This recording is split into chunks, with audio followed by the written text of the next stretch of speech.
পছন্দ করে, আর আমাদের নতুন মন্ত্রীর সাথেও আলাপটা হয়ে যাবে। রাজ্যোতিষী গোপালকে লেজে গোবরে করার সুযোগ করে দিয়েছে। সুযোগটাকে কাজে লাগাতে হবে। রাজ্যোতিষী ঠিক বলেছে, এই আপ্যায়নের পুরো দায়িত্ব নতুন মন্ত্রী আর গোপালের ওপর ছেড়ে দিলাম। এই নতুন মন্ত্রী, তুমি রাজি আছো তো? মহারাজ, আমার গোপালের সাথে কাঁধে কাঁধ মিলিয়ে কাজ করতে কোনো অসুবিধা নেই। আমি প্রস্তুত। গোপালের মতো বিচক্ষণ বন্ধুকে যদি কাজে পাই তাহলে আমি ধন্য হব।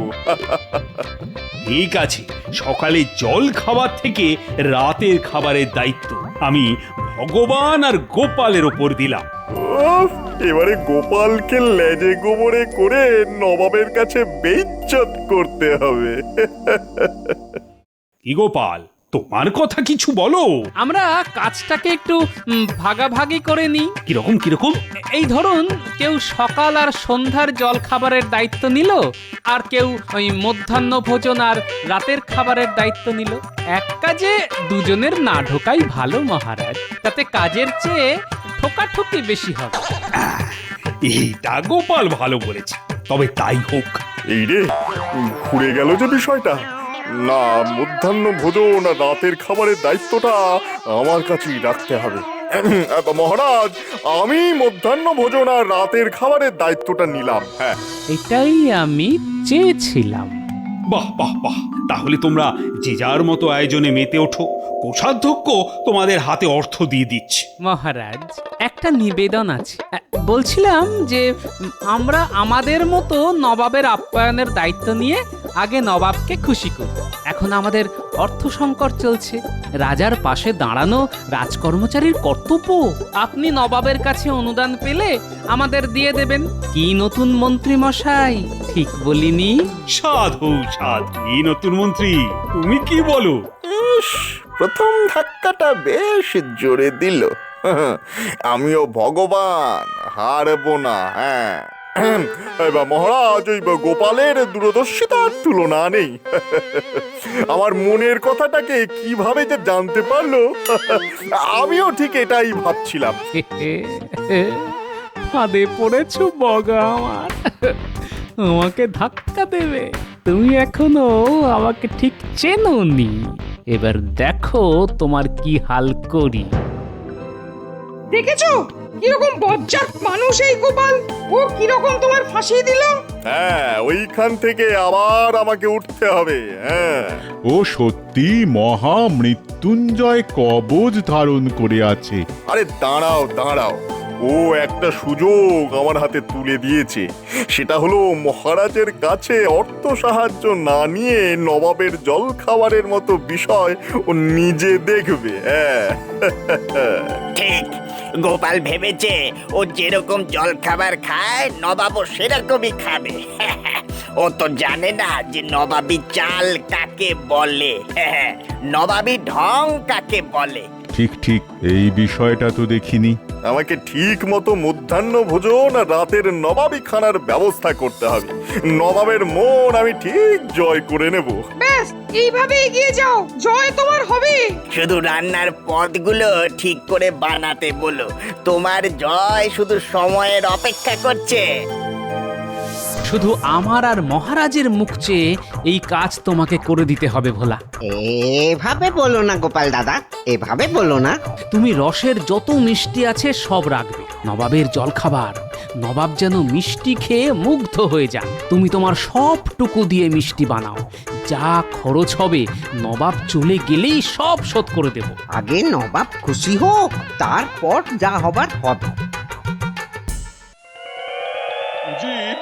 আচ্ছা বলো তো, কৃষ্ণনগরের সেরা জিনিস কি?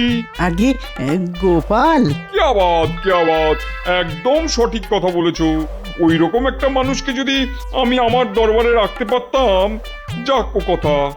দূত, এই কৃষ্ণচন্দ্র খবর নিয়ে এসেছো? এসেছে জাহাপানা। ডাকো তাকে। প্রহরী, প্রহরী, দূতকে খবর দাও, নবাব বাহাদুর ডাকছেন। গিন্নি, আরে এই নাও গো বাজারের থলি, ইলিশ মাছ এনেছি, ডিম ভরা। ও মা, ইলিশ! কি ভাগ্য আমার! এবেলা ভাজা ইলিশের তেল দিয়ে মেখে এই ভাত খেয়ে রাজসভায় যাব। ওবেলা এসে ইলিশ ভাপা আর সর্ষে ইলিশ খাবো। ঠিক আছে, করে দেব। তবে পেটে সহ্য হবে তো? কেন কেন এই কথা বলছো কেন? না মানে, মেঘে মেঘে যে বেলা হচ্ছে সে খবর আছে গো। এখন একটু জিভে লাগাম দাও। হ্যাঁ, ওই ওই ওই বয়সের খোঁটা দিচ্ছ তো। একটা কথা বলি গিন্নি, বয়স বাড়াটা বয়সের ধর্ম। বয়স বাড়ুক, কিন্তু মনের বয়স যে কমছে। আরেকটা জিনিস বলতে দাও, ওই যে ডিম ভালো করে ভেজে টক দিয়ে রেঁধে রেখো। আহা, কতদিন খাইনি। চলি গিন্নি পুকুরে স্নান করতে।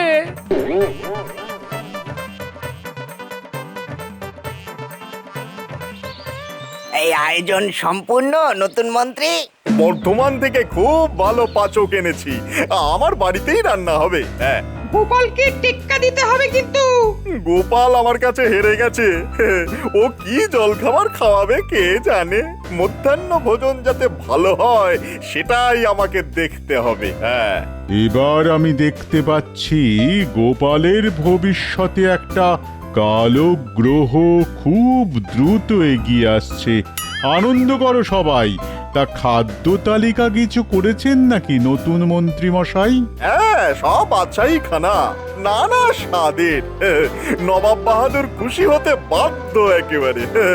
আজ রাতে 3 রকম মোগলাই খানা থাকবে। হ্যাঁ, আজ রাত্রেই বিড়াল মেরে দেবেন নতুন মন্ত্রী। হ্যাঁ, কাল সকাল থেকে যেন নবাব আপনাকেই খোঁজে।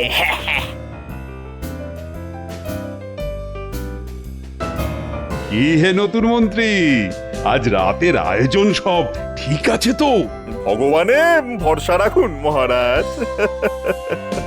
ভগবানে অচলা বিশ্বাস আছে আমাদের। শুনে ভালো লাগলো মহারাজ। এ ভগবান ওপরে থাকেন, সবার ভগবান। আমি ওই ভগবানের কথা বলেছি। দারুণ বলেছো গোপাল। তবে আমাদের নতুন মন্ত্রীও কিন্তু খুব কাজের, কি বলো? হ্যাঁ হ্যাঁ হ্যাঁ, খুব কাজের। তবে আমি ওনার কাজের বিচার করার কে? বিচার করবে প্রজারা। দাঁড়াও গোপাল, নবাবের কাছে তোমাকে আমি ছোট করে এই কৃষ্ণনগর ছাড়া যদি না করি তো আমার নাম ভগবান নয়। হ্যাঁ,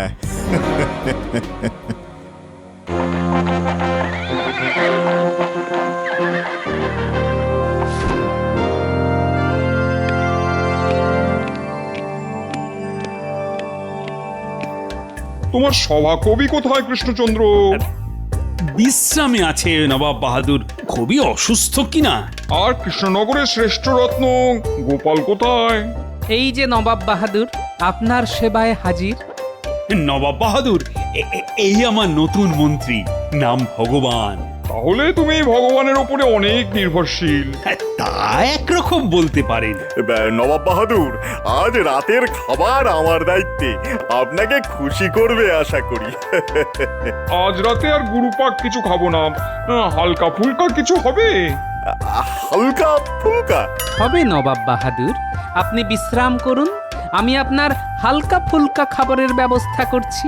ব্যাস, মিটে গেল ঝামেলা। তাহলে প্রাসাদে চলুন, বিশ্রাম নিন এখন। চলো।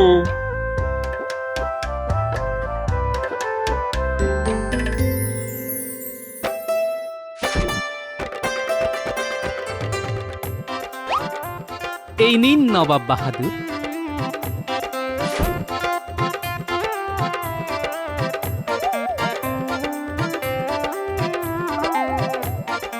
আহ, কি জিনিস এটা?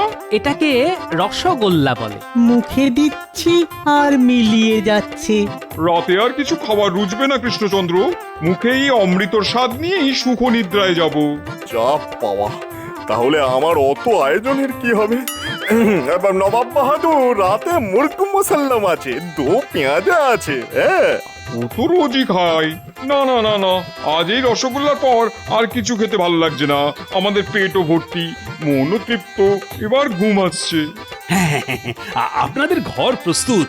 নতুন মন্ত্রী নবাব বাহাদুর আর উজিরের ঘরটা দেখিয়ে দাও। চলুন।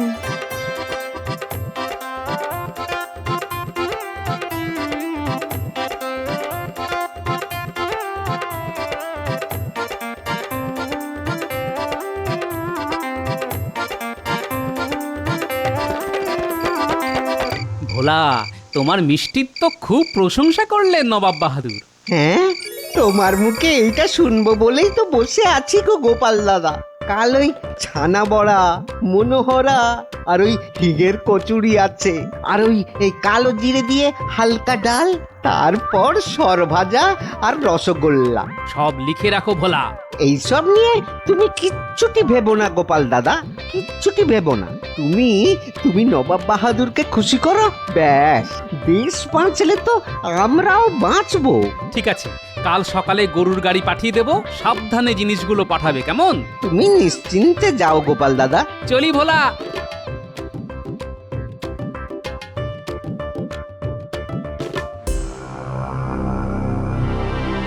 কোথা থেকে কি হলো? এইরকম যে হতে পারে সেটা ভাবতেও পারিনি। মহামৃত্যুঞ্জয় কবচ, ওকে হারানো দুঃসাধ্য। এই তো বললেন একটা কালো গ্রহ আসছে। দূর, আপনার গণনার উপর কোনো আস্থা নেই। না না, কাল সকালে সব ঠিক হয়ে যাবে। হ্যাঁ, তার আজকের খাবারগুলোর কি হবে? আমরা খেয়ে নি, খাবার নষ্ট করা উচিত নয়। ঘ্রাণে তো অর্ধেক পেট ভরেই গেছে, বাকিটা খেয়ে ভরাই। ও ভগবান, ভগবান রক্ষে করো, রক্ষে করো, রক্ষে করো।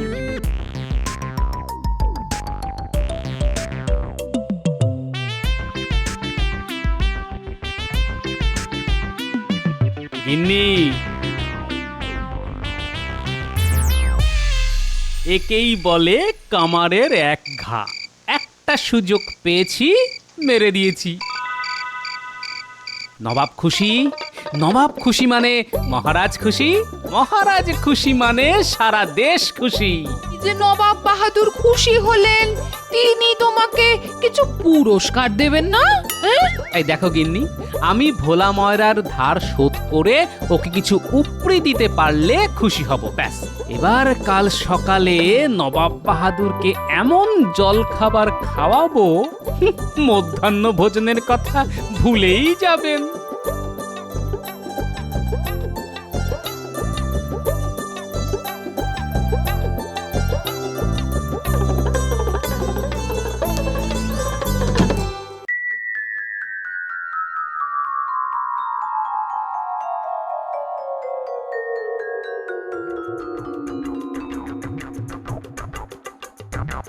আহ, কি সুন্দর, কি স্বাদ, মুখে দিলেই মিলিয়ে যাচ্ছে। আজ সকালের খাবারটাও খুব বেশি হয়ে গেল।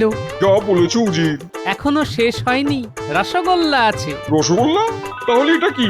এটা মনোহরা। কত মিষ্টি আছে, তবে রসগোল্লার তুলনা নেই। একটু শুধরে নি, কৃষ্ণনগরের ভোলা ময়রার রসগোল্লার তুলনা নেই।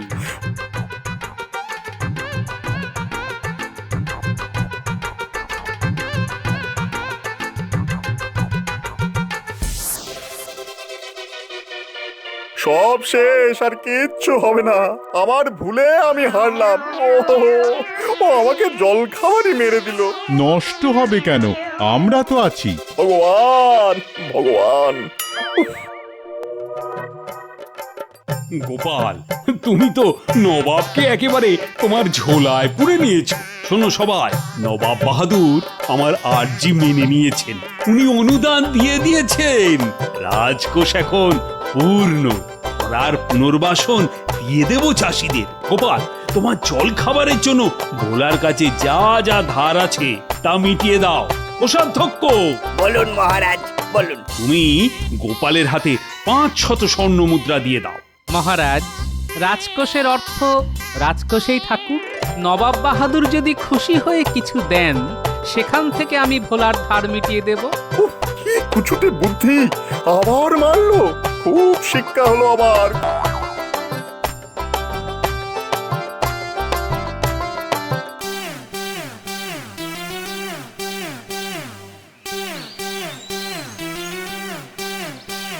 গোপাল তোমার তুলনা নেই।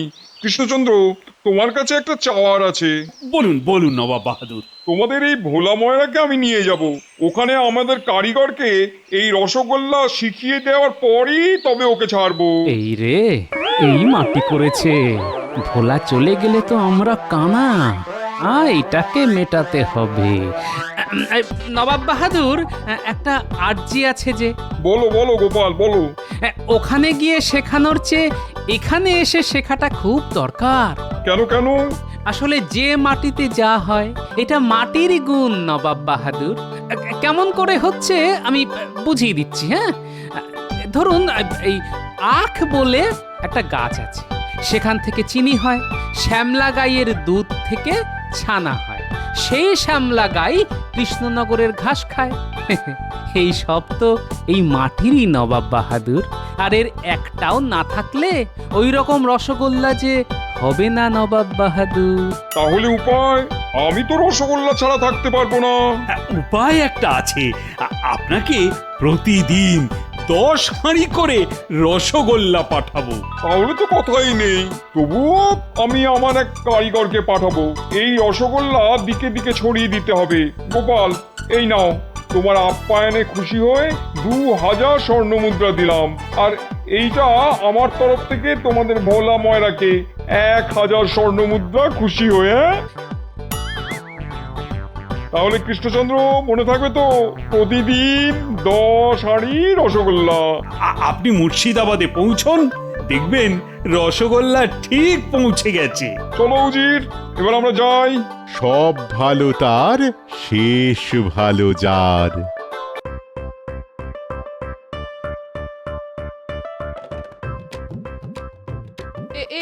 এ কি হঠাৎ মুলি বাঁশের দণ্ডা তৈরি করছো কেন?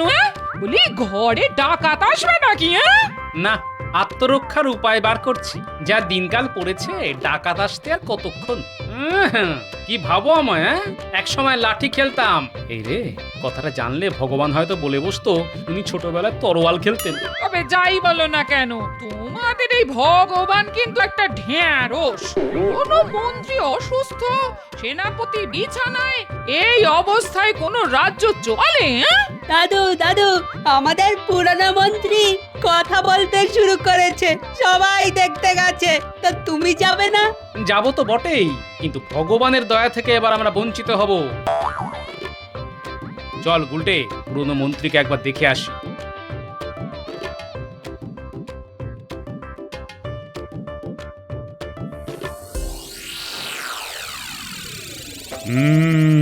এর চাইতে ভালো খবর আর কি হতে পারে মন্ত্রী? তুমি ফিরে আসবে, তার চাইতে ভালো খবর আর কি হতে পারে? সবই ভগবানের দয়া মহারাজ। ওই নামটা আর উচ্চারণ করো না। আমি আর কি বলবো? তোমার সুস্থ হওয়া উপলক্ষে আমি কাল একটা ভোজ সভার আয়োজন করছি, আর সেটা হবে তোমার বাড়িতে। রাজসভার সবাইকে কিন্তু উপস্থিত থাকতে জানিয়ে দিতে হবে। হ্যাঁ, মন্ত্রীর ফিরে আসাটা আমাদের কাছে খুবই আনন্দের বিষয়। কাল জমিয়ে খাবো। তোমার খাওয়া মানে তো একটা ভোজ সভার সব খাওয়া খেয়ে ফেলা। তবে সেটা করতে যেও না। মহারাজ, খাওয়া নিয়ে দয়া করে আমায় খোঁটা দেবেন না। এই গুণটা আমি অনেক চেষ্টা করে অর্জন করেছি। আমার তো ওই গুণের মধ্যে 2, খাই আর শুই। এবার আমাদের কি হবে? না খেতে পেয়ে মরবো তো। আরে বাবা, চিন্তা করিস না। আরে বাবা, আমি তো আছি নাকি রে? আপনি তো এখনো কয়েকদিন আছেন, তাই তো? থাকবো না মানে? কে তাড়াবে আমাকে? কিন্তু গোপাল তো আপনাকে ছেড়ে দেবে না। হয়তো কালই মহারাজকে বলে আপনাকে তাড়িয়ে দেবে। তখন যা যা, গোপালের কত এলেম তা জানা আছে আমার। গোপাল যদি মহারাজকে ফুসলায়, তবে গোপালকে আমি দেখে নেব। এই শোনো, তোমার এই বড় বড় বাকি না আমি বিয়ের পর থেকেই শুনে আসছি। এতদিন মন্ত্রিত্ব করেও আমায় একটা সীতাহার দিতে পারলে না। আগেই বলেছিলাম গুছিয়ে নাও, গুছিয়ে নাও। এবার বেকার স্বামী নিয়ে আমি বাপের বাড়িতে মুখ দেখাবো কি করে? তার আর কি, এবার আমার বাপের ওপর বসে খাবে, লজ্জাও করে না। লজ্জা আমি পাবো কেন? তোমার বাবা যেভাবে আমার পেছনে পড়ে রইলো তা দেখে আমার কষ্ট হলো। সত্যি তো, আমি বিয়ে না করলে মেয়েটার তো আর বিয়েই হবে না। এই এই মিথ্যে কথা বলো না, জিভে পোকা পড়বে। আমার বাবাকে কে কে বলেছিল বাড়িতে সোনা মোহরের ছড়াছড়ি, আপনার মেয়ের কোনো কষ্ট হবে না। সেরকমই ছিল। বিয়ের পর সব বুদ্ধি ঘেঁটে গেছে। তবে মন্ত্রী থাকি বা না থাকি, তোমায় সোনার বাজু আমি গড়িয়ে দেবই। কোথা থেকে শুনি? তুমি কি জাদু জানো নাকি? রাজবাড়ি লুট করবো। সেনাপতি এখন নেই, এটাই সুযোগ। এতেও তোমার শিক্ষা হয়নি। এবার কি শুলে চড়ার শখ হয়েছে? শুলের ভয় আমায় দেখিও না। ছোটবেলায় কত শুলে চড়েছি জানো? তোমাদের নাগরদোলার চাইতে অনেক আরামের। আরে ছাড়ুন এসব বাজে কথা। এদিককার খবরটা শুনেছেন? পুরনো মন্ত্রী সুস্থ হওয়ার উপলক্ষে তার বাড়িতে আজ মহারাজ ভোজ সভার আয়োজন করেছেন। ইলাহি ব্যাপার, রাজবাড়ির সবাই যাচ্ছে, এমনকি পাইক বরকন্দাজ। বাড়ি একেবারে ফাঁকা। বলিস কি রে? তবে শেষ কামড়টা দিয়ে আসি বল। পুরো বাড়ি একেবারে ফাঁকা করে দেব, তারপরে জঙ্গলে পগার পার। কি বলিস? হ্যাঁ গো, রানীর ঘর থেকে আমার জন্য হীরের গোটা 10 মালা নিয়ে এসো তো।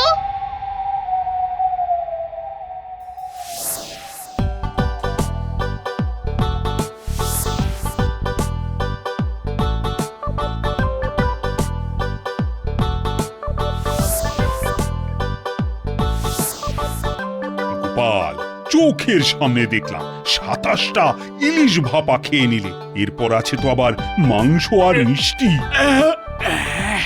একটু বেশি খেয়ে ফেলেছি। ভেবেছিলাম 3টে গোটা পাঁঠা খাবো, তার হবে না। তবে 2টো খাবই। আর মিষ্টি, আপনি বরঞ্চ খবর নিন কত হাড়ি দই আর রসগোল্লা এখনো বেঁচে আছে। সে তো বটেই, সে তো বটেই। খাওয়া যে একটা শিল্প তা তুমি প্রমাণ করে দিলে। আচ্ছা, ভগবানকে তো দেখতে পাচ্ছি না। মহারাজ, ভগবানকে কি দেখা যায়? তিনি কোথাও একটা আছেন। না না, ভগবানকে তো আমি এখনো তাড়াইনি। মানে তাড়াবো কি না সেটাই এখনো ঠিক করে উঠতে পারছি না। তাড়াবেন কেন? এমন বুদ্ধিমান লোককে কি কেউ তাড়ায়? তাহলে কোথায় রাখবো ওকে? কেন, আপনার পাশে, কিন্তু পা হাত আর মুখটা বেঁধে রাখতে। বাবা বাবা বাবা, চমৎকার হবে। কিন্তু ভগবান এলো না কেন বলো তো? দেখুন ওর শাগরেদদের নিয়ে কোনো চক্রান্ত করছে কিনা। সেটাই তো চিন্তার। তবে ওকে চোখে চোখে রাখা কিন্তু খুব দরকার। এই সর্বনাশ, আমার তো পেয়ে গেছে। হ্যাঁ, পেয়ে গেছে? তখন থেকে বলছি এত কেউ না, কেউ না। এবার কি হবে? রাজবাড়িতেই যেতে হবে। আমার বাড়ি অনেকটাই দূর। তাড়াতাড়ি মহারাজ, নইলে আমার একেবারে কাপড়ে চোপড়ে হয়ে যাবে। তোমাকে নিয়ে আর পারা গেল না।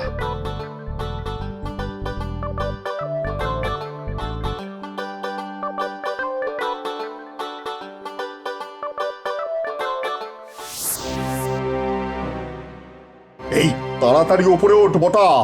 একেবারে মোহর যেখানে রাখা আছে সেইখানে কোনো পাহারা নেই। হ্যাঁ হ্যাঁ উঠছি, কিন্তু কোষাগারটা কোন দিকে? একেবারে দোতলায় উঠে বাঁ দিকের ঘরটা। সাবধান, রানীমা কিন্তু ওই পাশের ঘরেই থাকেন। জানি, রানীর নাক ডাকার শব্দ পাচ্ছি। শোন, আমার বউয়ের জন্য 10 হীরের মালা নিয়ে আসিস, বুঝলি? নইলে আমার একেবারে চুল ছিঁড়বে।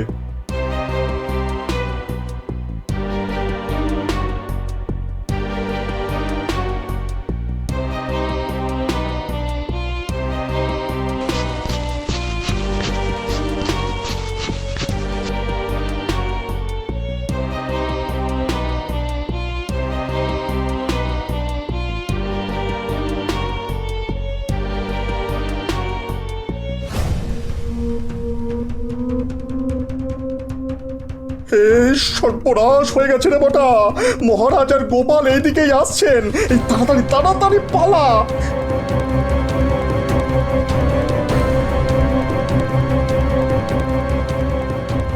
আমরা ঠিক পালিয়ে যাব, আপনি আগে পালান। কি করে পালাবো রে? এই চারিদিকে তো দেওয়াল। দেওয়াল টপকেই পালাতে হবে, আর কোনো রাস্তা নেই। আরে দেওয়ালে চড়বো কি করে? যেভাবেই হোক পারতে হবে, নইলে শুলে চড়তে হবে। হ্যাঁ,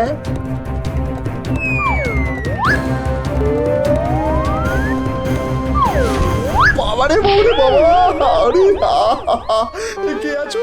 আমার তোলো। ওরে বাবারে, মাজাটা গেল রে, মাজাটা গেল। পা দুটো বোধহয় ভেঙেছে।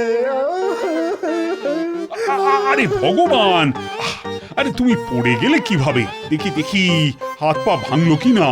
স্মৃতির টানে পাঁচিলে উঠেছিলাম রাজবাড়িটা শেষবারের মতো দেখবো বলে, তার হলো না। বিধাতা আমার কোমর ভেঙে এখানেই থাকতে বললো। ওরে বাবারে বাবারে বাবা। এই কে আছিস? আরে ভগবানকে কাঁধে করে ঘরে নিয়ে যা। বিষয়টা খুবই বিস্ময়কর, তাই না মহারাজ? তোমার তো সব ব্যাপারই সন্দেহ। একটা লোকের কোমর ভেঙে গেছে আর তুমি তাকে সন্দেহ করছো? মহারাজ, গোপাল বিপদের গন্ধ অনেক দূর থেকে পায়। জোর বাঁচা বেঁচে গেছি রে ঘটা। মহারাজার হাতে ধরা পড়ে গেলে কি হতো বলতো? কি আবার হতো? শুলে চড়তে হতো। কিন্তু ভগবানের কি হলো বলতো?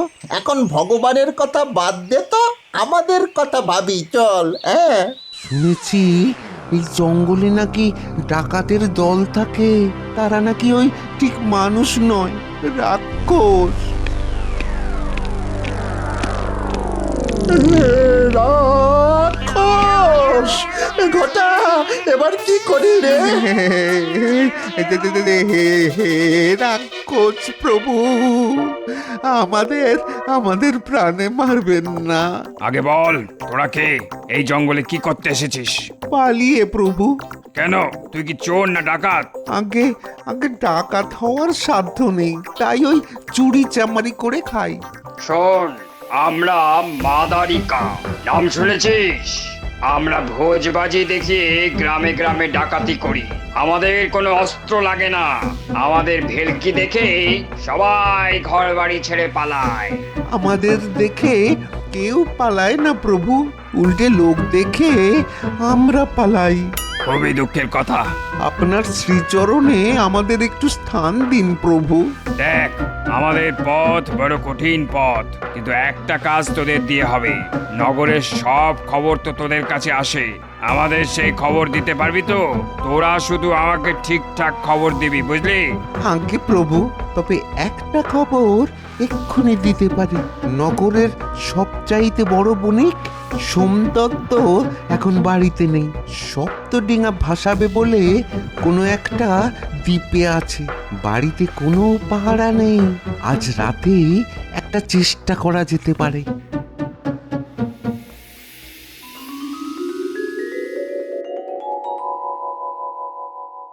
মহারাজ, আজ কতদিন পর রাজসভায় আসতে পেরে কি যে আনন্দ হচ্ছে তা কি করে বোঝাবো।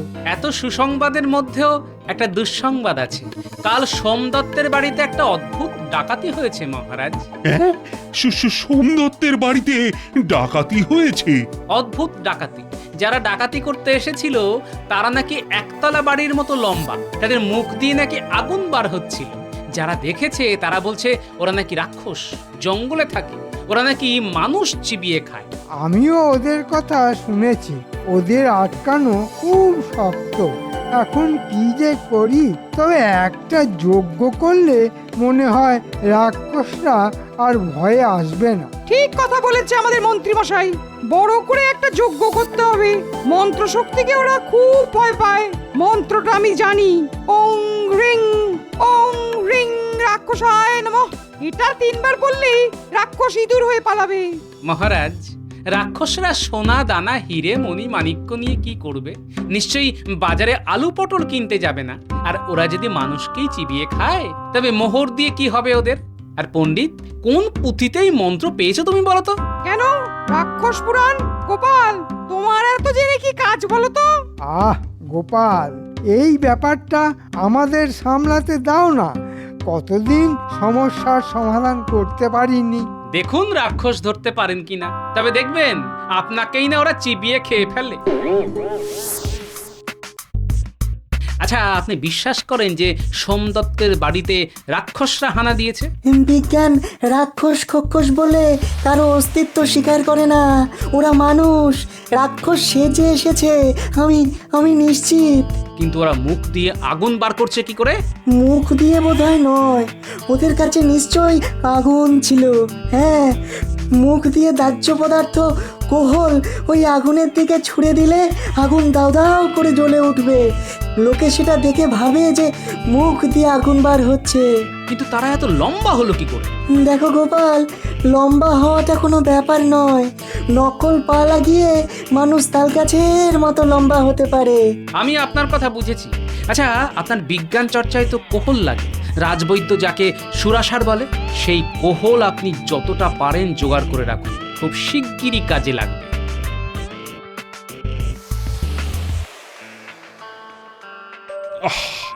রাক্ষসদের যা উৎপাত শুরু হয়েছে, তাতে তো খুব শীঘ্রই তারা রাজবাড়িতেও হানা দেবে, আমাদের সবাইকে যে একেবারে চিবিয়ে খাবে।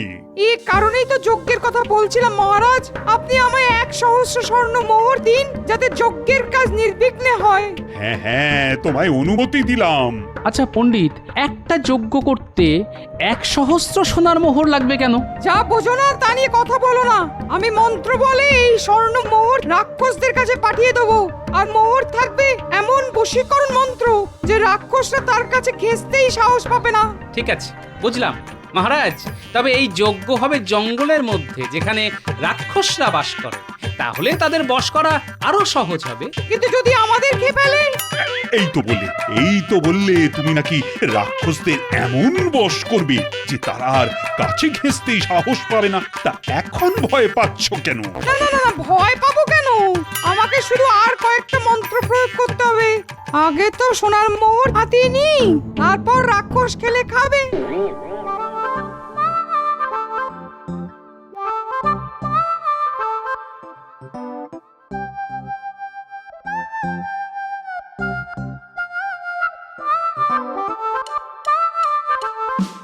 ভালোই তো দাম আনলে, 100 স্বর্ণ মুদ্রা। একাই ট্যাঙ্কে ভরবে, আমার ভাগ দেবে না? তা কখনো হয়? কিন্তু গোপাল যে সব ভেস্তে দিল, জঙ্গলে কেন যোগ্য হবে বলো তো? আরে রাক্ষস কিছুই নয়, এরা ডাকাত। ভগবানের সাগরেদ বটা ঘটা ভগবানকে না পেয়ে আমার কাছে এসেছিল, সব বলেছে। ওদের বলে মাদারিকা, ভোজবাজিতে ওরা ওস্তাদ। নবাবের সেনারা ঘোড়ায় করে ওদের ধরতে পারে না, লম্বা পায়ের এত জোর। ওরা ওই মোহর চেয়েছে, নইলে নাকি রাজবাড়ি লুট করবে। তাই একটা রফা করেছি, 100 মোহর ওদের দিয়ে দেবো, তারপর তা থেকে ভাগ নেবো, আপনাকেও দেবো। বাহ বাহ, চমৎকার ব্যবস্থা করেছে।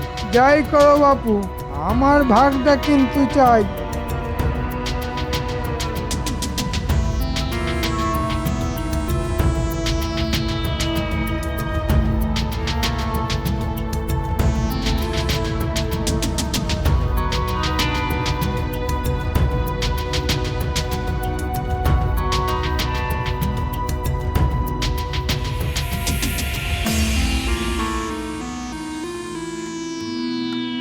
শোনো পুটির বাবা, ওই যে মুলি বাঁশের ডান্ডাগুলি দেখছো, সেগুলি নিয়ে তোমরা যজ্ঞস্থানের থেকে একটু দূরে লুকিয়ে থাকবে। ডাকাতদের দল আমাদের ঘিরে ফেললেই ওদের পা লক্ষ্য করে ডান্ডাগুলি ছুড়বে জোরে। ওরা উল্টে পড়লেই পটাপট ওদের মাটিতে চেপে ধরতে হবে। আমাকে কি করতে হবে গোপাল? ধুতির খোঁটায় কোহলের শিশি লুকিয়ে রাখতে হবে। ডাকাতরা আসলেই মুখে কোহল নিয়ে আগুনের চেলা কাঠে কোহল ছুঁড়ে দিতে হবে। পারবে তো? আরে পারবো না মানে? রাক্ষস বা ডাকাত যেই হোক না কেন, আগুনকে ভয় পায় না এমন কেউ নেই। হ্যাঁ,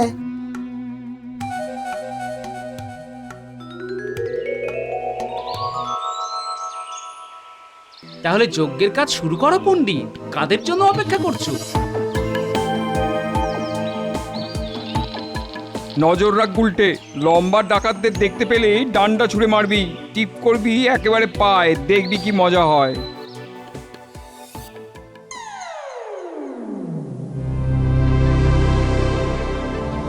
ওরা এবার যজ্ঞ শুরু করবে। তোরা মুখ দিয়ে আগুন ছুঁড়তে ছুঁড়তে হারে রে রে করে তেড়ে যাবি। বটা আর ঘটা এই হট্টগোলের মধ্যে পণ্ডিতের কাছ থেকে সোনার মোহর নিয়ে আসবে, বুঝেছিস? ওং রিং রাক্ষসায় নমঃ, ওং রিং রাক্ষসায় নমঃ। এসে গেছে, এই বেলায় সোনার মোহরগুলি সরিয়ে ফেলি, বটা ঘটা এক্ষুনি এসে পড়বে।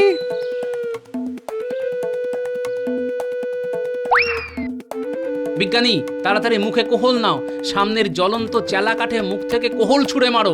আমিও তাই করছি। হ্যাঁ হ্যাঁ, তাই করছি।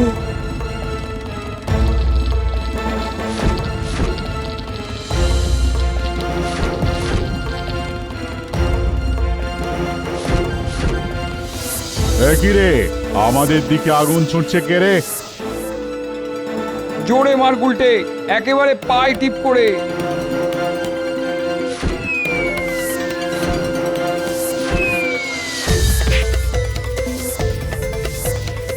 ওরা ভয় পেয়েছে বিজ্ঞানী, টান্ডা খেয়ে মাটিতেও পড়ে গেছে। এখন ওদের ধরতে হবে।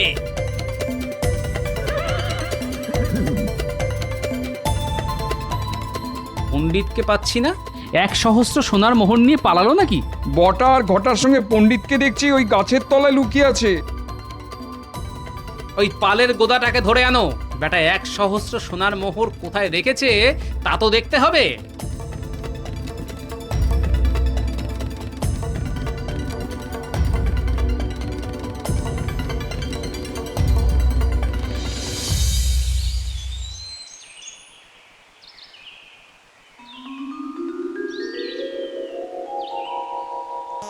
আরে বটা ঘটা যে, এতদিন তো ভগবানের হয়ে চুরিচামারি করতি, এখন পণ্ডিতের হয়ে কাজ করছিস? হ্যাঁ, মোটেই না, শুধু কি আমার হয়ে ওরা কাজ করে নাকি? পুরনো মন্ত্রীও এর সঙ্গে জড়িত। ঠিক আছে, সবাইকে বেঁধে মহারাজের সামনে নিয়ে যাওয়া হোক।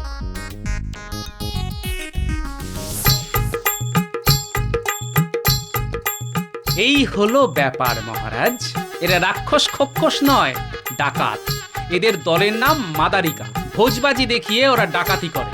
ডাকাতদের যে কি শাস্তি দেব তা জানি, কিন্তু গোপাল, ঘরের শত্রু পণ্ডিতকে যে কি করব সেটাই তো বুঝে উঠতে পারছি না। আমার মনে হয় ওদের উপযুক্ত শাস্তি হবে লম্বা বাঁশের ডগায় বেঁধে রাজবাড়ির সামনে দাঁড় করিয়ে রাখা। মহারাজ, আমাকে একা শাস্তি দিলে অন্যায় করা হবে। আমাদের পুরনো মন্ত্রী আমার কাছ থেকে সোনার ভাগ চেয়েছিল। ফিরে আসতে না আসতেই অপরাধ করা শুরু করেছ। তুমি তো ভগবানের চাইতেও বড় শয়তান।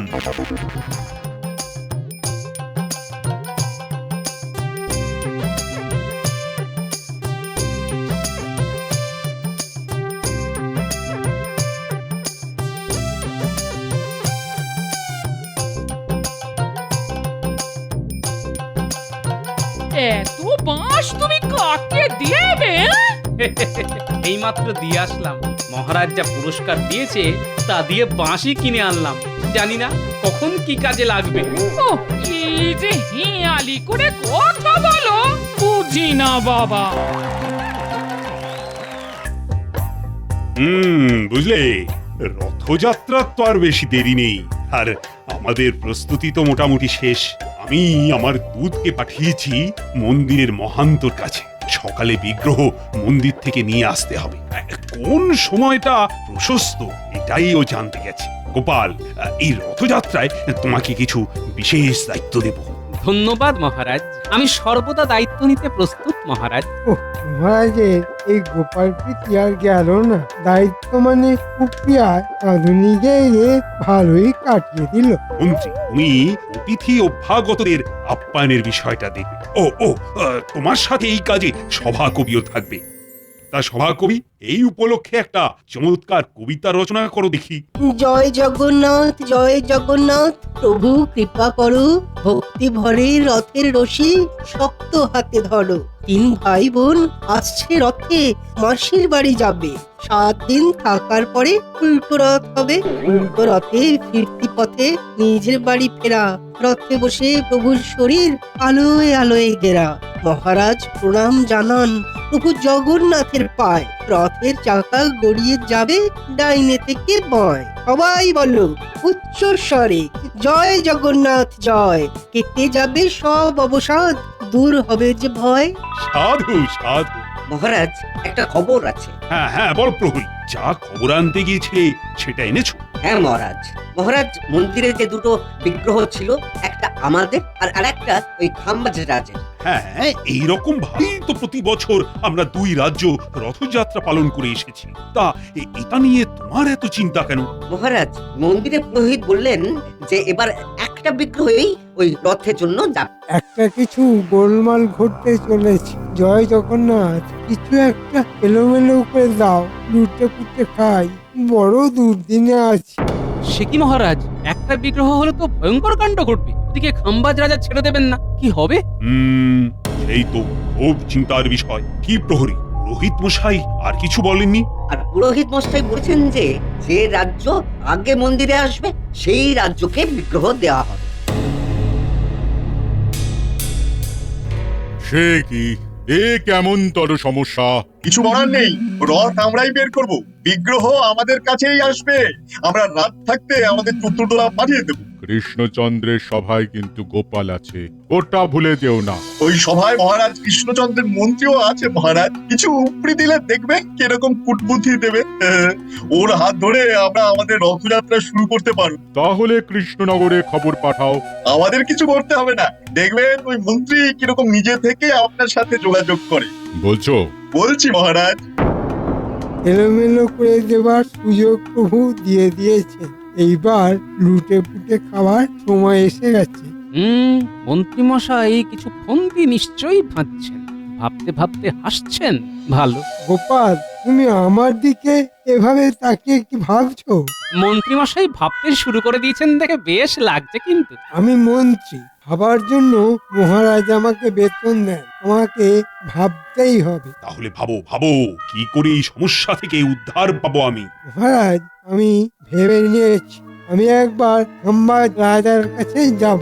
পাল, তুমিও ভাবো, জগন্নাথ দেবের রথ কৃষ্ণনগর থেকে বের হবে। মহারাজ, যথা সময়ে প্রভুই ঠিক রাস্তা দেখিয়ে দেবে। কি বলেন মন্ত্রী মশাই? হ্যাঁ, কিছু বলছিলে গোপাল? বাবা, মন্ত্রী মশাই তো একেবারে ভাবনার গভীরে চলে গেছেন। রাগলে চলবে না, গোপাল আমাকে রাগাবার চেষ্টা করছে। ভাবতে তো হবেই, আমার কাজ ভাবা আর তোমার কাজ আরামও করা। আমার বলে মাথার গায়ে কুকুর পাগল অবস্থা, আরে এরা করছে ঝগড়া। মন্ত্রী, তুমি পায়ে পা বাঁধিয়ে ঝগড়া করছো দেখছি। আর গোপাল, তুমি নিজের মতো ভাবো না, রথ আমার রাজ্য থেকেই বের হবে। কিছু নিশ্চয়ই ভাবছেন মন্ত্রী মশাই। আপনি চলেন ডালে ডালে, আমি চলি পাতায় পাতায়। মন্ত্রী, মহারাজ কৃষ্ণচন্দ্রের মন্ত্রীকে বিশ্বাস করাটা কি ঠিক হবে? আমাদের কাছে আর কোনো উপায় নেই। সেটা অবশ্য ঠিক, প্রভু যা ইচ্ছে। আমার শুধু একজনকে নিয়েই চিন্তা, সেটা হলো গোপাল।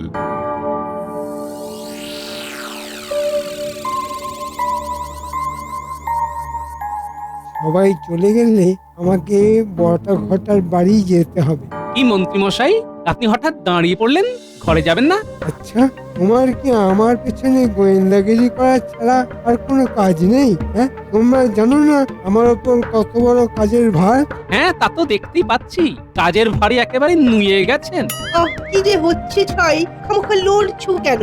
মন্ত্রী মশাই, আপনার সাথে তো গোপাল কোনো খারাপ ব্যবহার করেনি।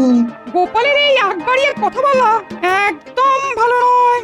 ঠিক কথা, গোপালের এই স্বভাবের জন্য গোপালকে ধমকানো উচিত। হ্যাঁ, ঠিক আছে মন্ত্রী মশাই, আপনি আপনার রাস্তায় যান, আমিও আমার রাস্তায় যাচ্ছি। গোপাল গেল রেগে, ছুটলো ভীষণ বেগে। আমিও চলি, এই মন্ত্রী মশাই চললাম। বাঁচলাম, এবার পণ্ডিত আর সেনাপতিটা গেলে হয়। কিছু ভাবলেন মন্ত্রী মশাই? একদম ফাঁকা না হলে আমি ভাবতে পারি না। তোমরা সবাই চলে গেলে তারপর আমার ভাবনা শুরু হয়। যাবে? এইখানে চুপ করে দাঁড়াই, মন্ত্রীমশাই এখান দিয়েই যাবে, তারপর পিছু নেব। এইবার বটা ঘটাকে খবরটা দিয়ে দিতে হবে। কিছু একটা তো করবেই, দেখি কোথায় যায়। যাওয়ার জায়গা বলতে তো সবেধন নীলমণি বটা ঘটা, কিন্তু মন্ত্রীমশাইয়ের মাথায় কি ঘুরছে সেটা আমাকে জানতে হবে। ওই তো যা ভেবেছি। ভেবে নিয়েছি, এবার এই ভাবনাগুলো যথা জায়গায় পৌঁছে দিলেই আমার কাজ শেষ। ওই তো বটা ঘটা বাড়ি এসে গেছে। না, এই গাছের আড়ালে লুকিয়ে যাই। মন্ত্রীমশাই ঘরে ঢুকে গেলেই বাড়ির কাছে গিয়ে কান পাতব। বটা ঘটা বাড়িতে আছি নাকি? কি ব্যাপার মন্ত্রীমশাই? কথা আছে, ভেতরে চল। ঘটা কোথায়? ভেতরে আছে। ওই তো ওরা ঘরে ঢুকে গেল, এবার চট করে জানলার কাছে যাই। কোন বটা ঘটা, তোদের একটা কথা বলতে এসেছি। শোনার আগে আগাম টাকা দিতে হবে। আচ্ছা, এই নে দুটো মোহর। শোন, কাল তোদের সম্রাজ রাজার কাছে যেতে হবে। আচ্ছা। শোন, রথের আগের দিন রাতে মন্দির যাবার রাস্তায় কাঁটা ছড়িয়ে দিবি, আর দিয়ে তোদের মধ্যে একজন আমার কাছে থাকবি আর একজন মন্দিরের কাছে থাকবি। যেই দেখবি সম্রাজ রাজের চতুর্দোলা, সঙ্গে সঙ্গে বাকি মোহর চেয়ে নিবি। ঠিক আছে, তাহলে আমি মন্দিরে পাহারায় থাকবো আর ঘটা থাকবে আপনার কাছে। কাজটা যেন ভালোভাবে উতরে যায়। ঠিক আছে। আচ্ছা।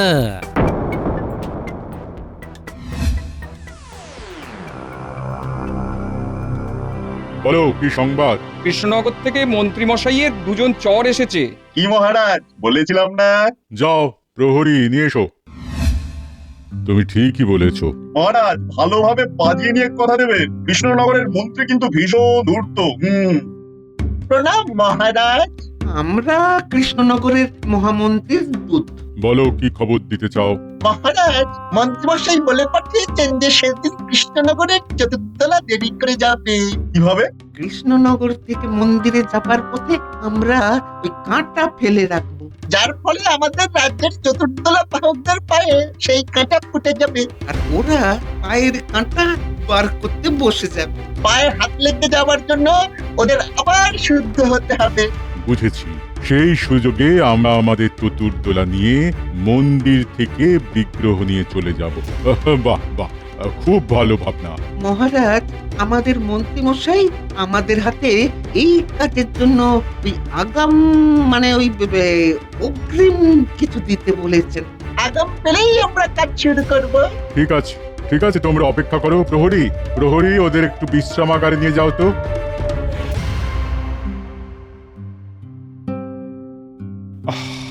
রথযাত্রার সব আয়োজন প্রস্তুত, কিন্তু একটা দুশ্চিন্তা খচখচ করছে। আমরা বিগ্রহ নিয়ে মন্দির থেকে সবার প্রথমে আসতে পারবো তো? দুশ্চিন্তা করবেন না মহারাজ, এবারে কৃষ্ণনগর থেকে রথ আর বের হবেন। ডান হাতটা খুব চুলকাচ্ছে।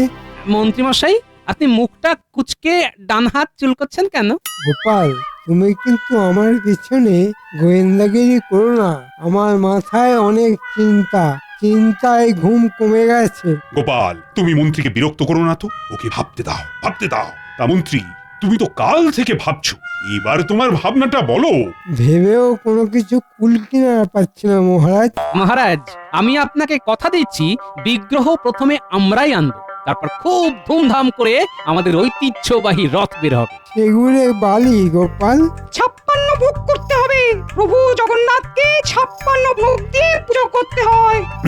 আমার ওই দিকে সব আয়োজন সম্পূর্ণ, শুধু এই বিগ্রহের ঝামেলা আমাকে খুব কষ্ট দিচ্ছে। মহারাজ, আমি আপনাকে কথা দিচ্ছি, আপনার মন্ত্রীর ষড়যন্ত্র আমি ঠিক সময়ে ভেঙে দেব। এখন কিচ্ছু বলবো না। আমি খুব চিন্তার মধ্যে আছি। আমি, তোমাদের রানীমা, আমরা সবাই খুব চিন্তিত। না, আজ আর আমার সভাতে মন বসছে না, বুঝলে? আজকের মতো সবাই এখানেই শেষ। বিজ্ঞানী, তোমার সাথে আমার খুব দরকার আছে। কি ব্যাপার বলো তো গোপাল? বিজ্ঞানী, মন্ত্রীমশাই ষড়যন্ত্র করেছেন পথে কাঁটা বিছিয়ে আমাদের চতুর্দোলা যাতে মন্দিরে না যেতে পারে। কি সর্বনাশ! আমি একটা পরিকল্পনা করেছি, আমাদের রাজ্যের চতুর্থলা মাটির নিচ দিয়ে যাবে এইরকম কিছু যন্ত্র করা আছে বিজ্ঞানী। আছে, নিমেষে গর্ত খুঁড়ে রাস্তা তৈরি করা যায় এমন একটি খোঁড়ার যন্ত্র আমার কাছে আছে। ব্যাস, রথের আগের দিন তোমার কাছ থেকে ওই যন্ত্রটা আমি নিয়ে নেব। এবার চলো তোমার বাড়ি, আমাকে যন্ত্রটা কিভাবে ব্যবহার করতে হবে একটু দেখিয়ে দেবে। চল। খুবই সহজ, একটা বোতাম আছে লাল রঙের, সেই বোতামটা টিপে দিলেই ডিম পাখা ঘুরতে থাকবে আর আর মাটি কাটতে থাকবে। বাহ, খুব ভালো, সবই প্রভুর ইচ্ছা। জয় জগন্নাথ।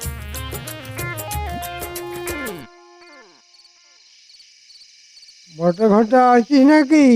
যাবো আর কোথায় মন্ত্রী মশাই, আছি। আমরা কাজটা করে দিয়েছি। কত ঝক্কির কাজ বলুন তো মন্ত্রী মশাই। তোদের ওপর বিশ্বাস আছে বলেই তো কাজগুলো দিই। এই যাক, অগ্রিম দেওয়ার যে কথা ছিল সেটা কি হয়েছে? হয়েছে, আমরা আমাদের অগ্রিম পাওনাটা কেটে আপনাকে দিয়ে দিচ্ছি। মানে মানে ওই আমাদের দিকটা আমরা একটু ওই বেঁধে নিই। কি শিয়ানা হয়েছে রে বাবা, হ্যাঁ?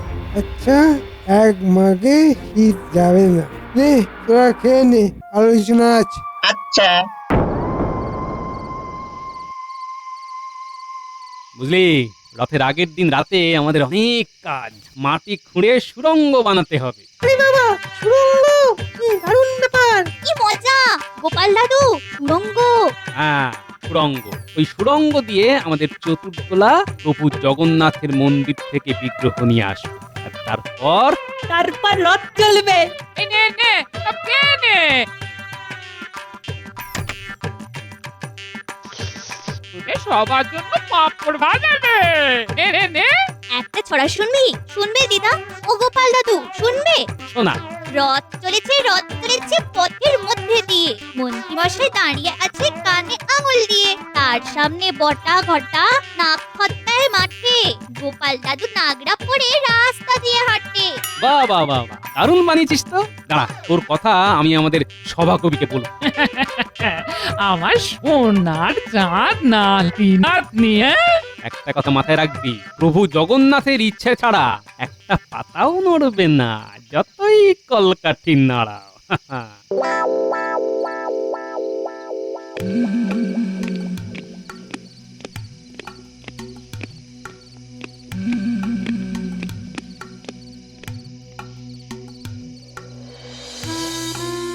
কিছু উপায় হলো মহারাজ?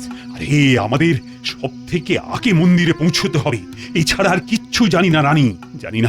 জানি না এবার প্রভুর কি ইচ্ছে। মন্ত্রী মশাই কিছু আলোকপাত করতে পারলেন? না, মন্ত্রী শুধু ভেবেই চলেছে। যখনই কিছু বলছি তখনই মন্ত্রী বলছে ভাবছি।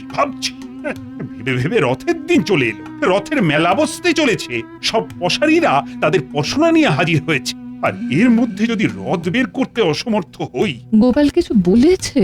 গোপাল? না, ও আর কি বলবে। মহারাজের জয় হোক। কি ব্যাপার এত রাতে?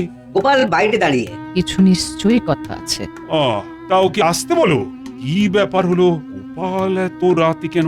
সবই প্রভুর ইচ্ছে। প্রণাম মহারাজ, একটা বিশেষ কথা বলবার জন্য এত রাতে আপনার কাছে এলাম। বলো। এখন কিন্তু কাউকে কিচ্ছু জানাবেন না। কি হেয়ালি করছো গোপাল? কি হয়েছে? রানীমা, মন্ত্রীমশাই খাম্বাজ রাজের সাথে হাত মিলিয়েছে, আমার নিজে চোখে দেখা। বটা ঘটাকে নিয়ে ষড়যন্ত্র করেছেন। মহারাজ, মন্ত্রীমশাই যেন বুঝতে না পারে যে আমরা জেনে গেছি। মন্ত্রীমশাইকে বামাল সমেত ধরব। ভাগ্যিস গোপাল ছিল। বাবা! মহারাজ, জগন্নাথ দেব চাইছেন আপনার সেবা নেবার। উনি যখন চাইছেন তখন তো আর কিছু করার নেই মহারাজ। শুধু মন্দিরে বিগ্রহ আনার সময় আমরা রাস্তা বদলাবো। আমরা মাটির নিচ দিয়ে রাস্তা কেটে মন্দিরের দ্বারে পৌঁছে যাব। শুধু এই কথাটি বলার জন্যই এত রাতে আমি এসেছি মহারাজ। এখন আমি আসি মহারাজ। তবে সাবধানে কিন্তু। জয় জগন্নাথ, জয় জগন্নাথ।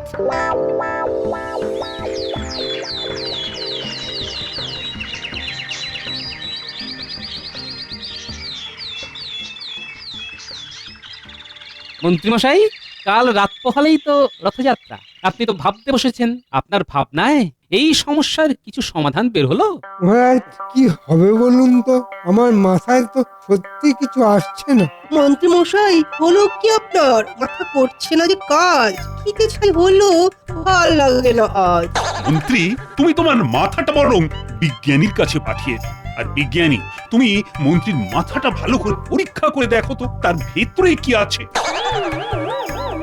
মন্ত্রী মশাই চুপ কেন, কিছু বলুন। এখনো ভাবছো? হ্যাঁ, তুমি ভেবে যাও মন্ত্রী, ভেবেই যাও। আর কাল সকাল পর্যন্ত ভাবো।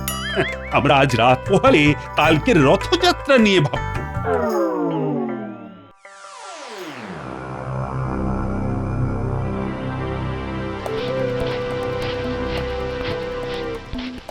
ঘটা ঘটা তাড়াতাড়ি কর। কাজ শেষ মন্ত্রী মশাই, পুরো রাস্তা হয়ে গেছে।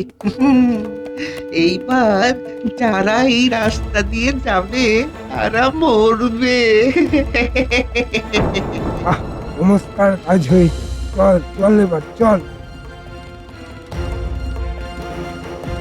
মন্ত্রী, চিন্তা তো থেকেই যাচ্ছে, কি হবে কাল? বৃদ্ধা চিন্তা করছেন, কাল আমাদের রাজ্য থেকেই রথ বের হবে। হ্যাঁ বলছো? আরে বলছি মহারাজ, আপনি নিশ্চিন্তে থাকুন।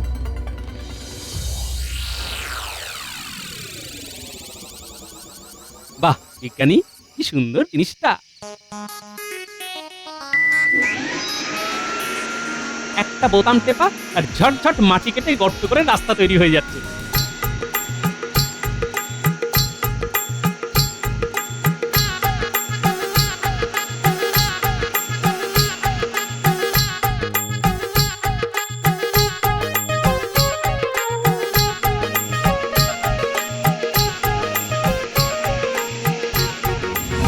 আমার বানর সেনা কেমন লাগছে? দারুণ লাগছে। তাহলে গোপাল দাদু, কাল আমাদের রাজ্য থেকেই রথ বের হবে। আরে আবার চিন্তা করছিস কেন? প্রভু জগন্নাথের আশীর্বাদ আর আমাদের সবার হাত ইচ্ছা, রথ আমাদের রাজ্য থেকেই বের হবে। সবাই বলো জয় জগন্নাথ, জয় জগন্নাথ, জয় জগন্নাথ, জয় জগন্নাথ। ওইদিকে না, ওইদিকে নয়, এইদিকে।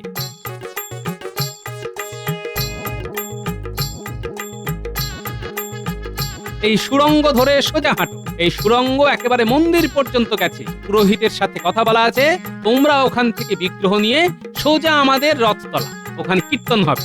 হ্যাঁ, সব ভালোই ভালোই মিটতে হয়। ভাববেন না মহারাজ, যার শেষ ভালো আর সব ভালো। তোমরা যাও।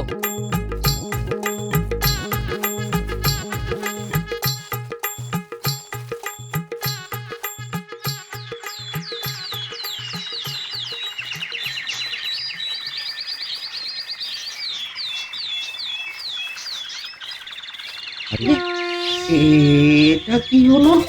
এটা তো আমাদের রাজ্যের লোক। হ্যাঁ, তা ওরা কি করে এলো? ঠাকুর মশাই, আমরা ওই মহারাজ কৃষ্ণচন্দ্রের রাজ্য থেকে আসছি। তোমরা এখন প্রথম এসেছো, বিগ্রহ এখন তোমাদের হেফাজতে। নাও, প্রভু জগন্নাথকে নিয়ে রথে বসাও, বসাও, বসাও। ও ঘটাদা, ঘটাদা, চিৎকার করে বলো জয় জগন্নাথ, জয় জগন্নাথ, জয় জগন্নাথ। এটা কি হলো? এ তো কৃষ্ণনগরের লোক, এরা এলো কি করে? যাই মহারাজের কাছে খবরটা দিয়ে আসি।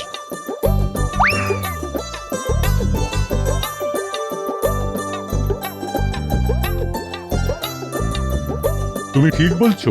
নিজের চোখে দেখেছি মহারাজ। তার মানে মন্ত্রী পারেনি? আর বিলম্ব নয়, চলো। আমাদের এত বড় ক্ষতি করে মন্ত্রী ছাড় পাবে? কখনোই নয়।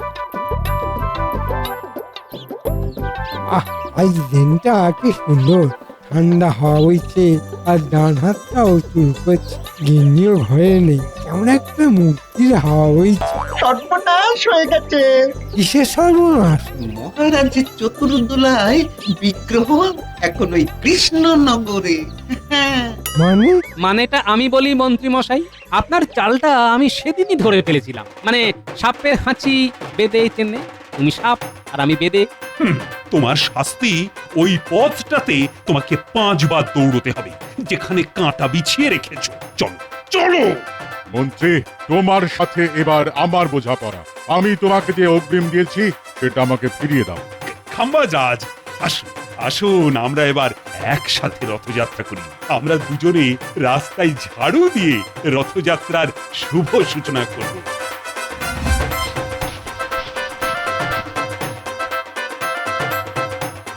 জয় জগন্নাথ, জয় জগন্নাথ। জয় জগন্নাথ, জয় জগন্নাথ। প্রভু কৃপা করো, ভক্তি ভরে রথের রশি শক্ত হাতে ধরো। জয় জগন্নাথ, জয় জগন্নাথ, জয় জগন্নাথ।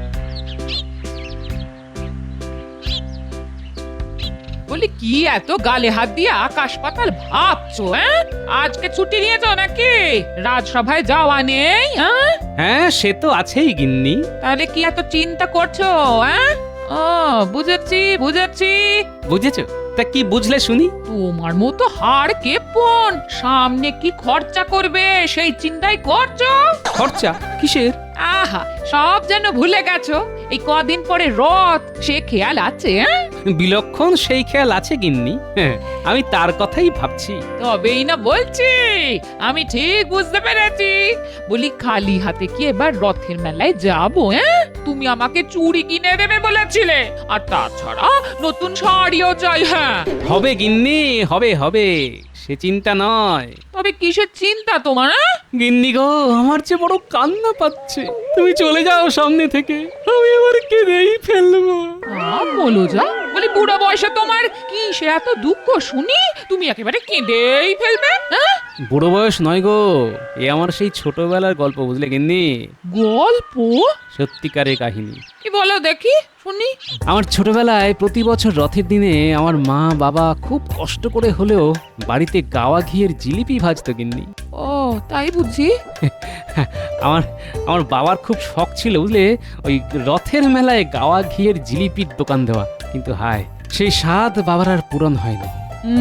কাল রাতে আমি স্বপ্ন দেখলাম গিন্নি, বুঝলে, আমি আর আমার বাবা মা সবাই মিলে মেলাতে দোকান খুলেছি, আর সবাই সবাই গাওয়া ঘিয়ের জিলিপি কিনছে গিন্নি। সবাই আমার বাবার খুব সুখ্যাতি করছে, বাবা খুব খুশি। বুঝলাম, তা আমি ছিলাম না সেই স্বপ্নে? তুমি? হ্যাঁ, তোমাকেও তো যেন দেখলাম দোকানে এসে খালি জিলিপি খেয়ে যাচ্ছ, কিন্তু পয়সা দিচ্ছ না। ঠিক জানি তুমি আমাকে নিয়ে এইরকম একটা স্বপ্নই দেখবে। হ্যাঁ গা, আমাকে দেখলে তোমার খালি খরচের কথা মনে হয় নাকি? না গিন্নি, মজা করলাম। আমার সত্যি খুব কান্না পাচ্ছে গিন্নি। এই ভালো কথা বলি, তুমি মা বাবার স্মৃতির জন্য এবারে রথের মেলায় গাওয়া ঘিয়ের জিলিপির দোকান দাও। হ্যাঁ বলছো গিন্নি? তাহলে সত্যি খুব ভালো হয়, জানো, আমি খুব শান্তি পাবো, খুব। হ্যাঁ গো হ্যাঁ, আমি তোমাকে সাহায্য করবো। হ্যাঁ, কিন্তু একটা সমস্যা আছে যে গিন্নি। কি? অর্থ। অত অর্থ নেই যে মেলায় দোকান দিতে পারবো। আহা, মহারাজের কাছে গিয়ে চাও না, ঋণী চাও, বলবে পরে শোধ দিয়ে দেবে। মহারাজ তোমাকে নিরাশ করবেন না। হ্যাঁ ঠিক বলেছো গিন্নি, উপায় হবেই। দাও দাও দাও দাও, ভাত দাও, ভাত দাও, খেয়েই আমাকে রাজসভায় যেতে হবে। মহারাজ, আসন্ন রথযাত্রা উপলক্ষে যাবতীয় প্রস্তুতি সারা হয়ে গেছে। বড় ময়দানে বিশালভাবে রথ তৈরি হচ্ছে, কারিগরেরা দিন রাত পরিশ্রম করছে। খুব ভালো, খুব ভালো। আমি রথ বানানোর প্রস্তুতি দেখতে যাব। এ তো খুব ভালো কথা মহারাজ। গোপাল, ময়দানে কিরকম রথ বানানো হচ্ছে দেখেছো? মহারাজ, আমি দেখেছি দূর থেকে। তবে রথের যে মেলা হবে সেইখানে নানা রকম ভাবে দোকানিরা তাদের তাবু আর শামিয়ানা খাটানো শুরু করেছে, এটা আমি খুব কাছ থেকে দেখেছি। গোপাল মনে হয় অতিমাত্রায় পেটুক হয়ে গেছে। আগে থেকেই দেখতে গেছে মেলায় কি ধরনের খাবার পাওয়া যেতে পারে। আমি ভোজন রসিক, এ তো মহারাজের অজানা নয় মন্ত্রী মশাই। তবে আমি জানি আপনিও যথেষ্ট লোভী, কোন রকম খাবার আপনি ছাড়েন না। মহারাজ, গোপাল আমাকে অসম্মান সূচক কথা বলল। আমি যে আপনার বদ হজম হওয়ার কথা জানি মন্ত্রী মশাই, এই গুরুপাক খেয়েছিলেন বলেই বোধহয়। সে কি হয়েছে তোমার মন্ত্রী? এমন কিছু নয় মহারাজ, একটু চুয়া ঠেকুর উঠছিল। কি বলুন না বৈদ্য মশাই? হ্যাঁ মহারাজ, এমন কিছু হয়নি। আমার পাচনে মন্ত্রী মশাই সম্পূর্ণ সুস্থ। বেশ বেশ, তবে তোমাকে এখন সংযমে থাকতে হবে। কিন্তু গোপাল, তুমি মেলার ওদিকে কি দেখতে গেছিলে? আমি মনে বড় একটি বাসনা নিয়ে গেছিলাম মহারাজ। কিরকম? আমার মা বাবা রথের দিন গাওয়া ঘিয়ের জিলিপি বানাতো। এখন কাল রাতে আমি স্বপ্ন দেখলাম আমি মা বাবা মিলে গাওয়া ঘিয়ের জিলিপির দোকান দিয়েছি মেলাতে। তাই মন খারাপ করে দেখতে গেছিলাম মহারাজ। আহা, বড়ই করুণ ব্যাপার। এ স্বপ্ন কি তুমি ভোরবেলা দেখেছো গোপাল? বিলক্ষণ, একেবারে ব্রাহ্ম মুহূর্তে। এই স্বপ্ন দেখার পরেই ঘুমটা ভেঙে গেল, আর দেখলাম সূর্যি মামা উঠে গেছেন। ভোরের স্বপ্ন তো মিথ্যে হয় না গোপাল। ঠিক বলেছেন। তাই ভোরের স্বপ্ন যাতে মিথ্যা না হয়, তাই ভাবছিলাম এইবারের রথের মেলা একটি দোকান দেওয়া যায় কিনা। তুমি চাইলে দোকান তো দিতেই পারো গোপাল। কি বলছেন মহারাজ? মন্ত্রী তুমি চুপ করো। কিসের দোকান দিতে চাও গোপাল? গাওয়া ঘিয়ের জিলিপির দোকান মহারাজ। বেশ বেশ বেশ, তুমি দাও দাও। কি বলছেন মহারাজ? রাজসভার ভাঁড় রথের মেলায় গাওয়া ঘিয়ের জিলিপির দোকান দেবে? এদিকে রথযাত্রা উপলক্ষে কত কাজ থাকবে, আর তাছাড়া জনমানুষে কি বলবে মহারাজ? আমি বলছি গোপালকে অনুমতি দেওয়ার আগে একটিবার ভেবে দেখুন। মন্ত্রী তুমি আগে নিজে ভেবে দেখো, রথের মেলা ছাড়া আজ পর্যন্ত কোনোদিন রথযাত্রা হয়েছে? পণ্ডিত তুমিই বলো। আগে না মহারাজ, মেলা তো রথযাত্রার অঙ্গ। ঠিক তাই, গোপাল দোকান দিলে সেটাও রথযাত্রার মধ্যেই গণ্য হবে। গোপাল এতে যদি খুশি হয় তাহলে তো অনুমতি না দেবারও কিছু নেই। মহারাজ, আপনি যদি আমাকে কিছু অর্থ সাহায্য করেন তবে বড় উপকার হয়। আমি মহালয়ার আগেই পরিশোধ করতে পারবো আশা করি। এই শুরু হলো মহারাজ গোপালের অনুনয় বিনয়। আমি যে গরিব মন্ত্রী মশাই, মহারাজ অর্থের অভাবে আমার স্বপ্ন পূরণ হবে না, এটা কি আপনি চান মহারাজ? গোপাল তোমার কোনো চিন্তা নেই। মন্ত্রী তুমি খাজাঞ্চিকে বলে দাও তো গোপালকে প্রয়োজন মতো অর্থ দিতে। আপনার অশেষ দয়া মহারাজ। গোপাল তুমি ভালো করে দোকান দাও, আমি নিজে গিয়ে তোমার দোকানের গাওয়া ঘিয়ের জিলিপি খাবো। এ তো আমার পরম সৌভাগ্য মহারাজ। রাজসভা আজকে তাহলে এখানেই শেষ। কিন্তু বিজ্ঞানী কেন আসেনি? মন্ত্রী তুমি একবার খোঁজ নিও। নিশ্চয় মহারাজ।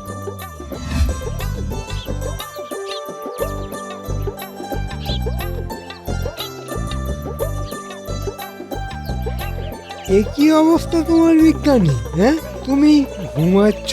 হ্যাঁ, কে মন্ত্রী মশাই? হ্যাঁ, আমি নিজে থেকে তোমার অবস্থা দেখতে এসেছি। মহারাজ খুব চিন্তা করছেন যে তুমি আজকে রাজসভায় এলে না কেন। হ্যাঁ, অনেক বেলা হয়ে গেল দেখছি। কাল সারা রাত জেগেই ছিলাম। সে কি? কেন শুনি? এই আমার নতুন আবিষ্কারের জন্য। নতুন আবিষ্কার? বাহ, তা কি আবিষ্কার তুমি করলে শুনি? একটি অদ্ভুত রসায়নের আবিষ্কার। এই যে এই শিশিতে আছে। এই শিশিতে কি আছে? আমার আবিষ্কার চুলকানি রসায়ন। মানে? অর্থাৎ কারো যদি হাতে পায়ে চুলকানি হয় তাহলে এই রসায়নের ধূপ ফোঁটা যেখানে চুলকানি সেখানে লাগালেই সেরে যাবে। হ্যাঁ, বাহ, চমৎকার। কোনোভাবেই যেন কারো খাবারে টিনা মেশে, যে এই রসায়ন খাবারের সাথে খেয়ে নেবে সেই মানুষের সারা শরীরে ভয়ঙ্কর চুলকানি শুরু হবে। হ্যাঁ। বলো কি? আচ্ছা, খুব সাবধানতা মানতে হবে। ভালো আবিষ্কার করেছো বিজ্ঞানী। তবে কিনা রাজবৈদ্য তোমার এই আবিষ্কার খুব পছন্দ করবে কিনা সন্দেহ আছে। কেন কেন? আহা, তুমি বুঝতে পারছো না। এটা তো কোনো যন্ত্র তুমি বানাওনি, তুমি বানিয়েছো বলতে গেলে ওষুধ। তাতে কোনো সমস্যা নেই। এটি যদি ওষুধ হয় তাহলে এটি সর্বসাধারণের জন্য রাজবৈদ্যই প্রয়োগ করবে। তা বটে। আমার যেন মনে হচ্ছে এই বিশেষ রসায়ন আমার বিশেষ কাজে লাগবে। আপনি কি কিছু ভাবছেন মন্ত্রী মশাই? বলছি। মহারাজকে এই রসায়ন আবিষ্কারের ব্যাপারে কিছু বলার নেই। সে কি মহারাজ জানবেন না? আহা, মহারাজ নিশ্চয়ই জানবেন। তবে কিনা সামনে রথযাত্রা, বুঝলে? রথযাত্রা থেকে উল্টো রথ অব্দি মহারাজ খুব ব্যস্ত থাকবে। তাই উল্টো রথের পরেই মহারাজকে যা বলার বলো। বেশ। কোনো চিন্তা করো না, তোমার আবিষ্কারের জন্য বড় পুরস্কার তুমি পাবে। হ্যাঁ, আহ আহ আহ আহ আহ আহ আহ।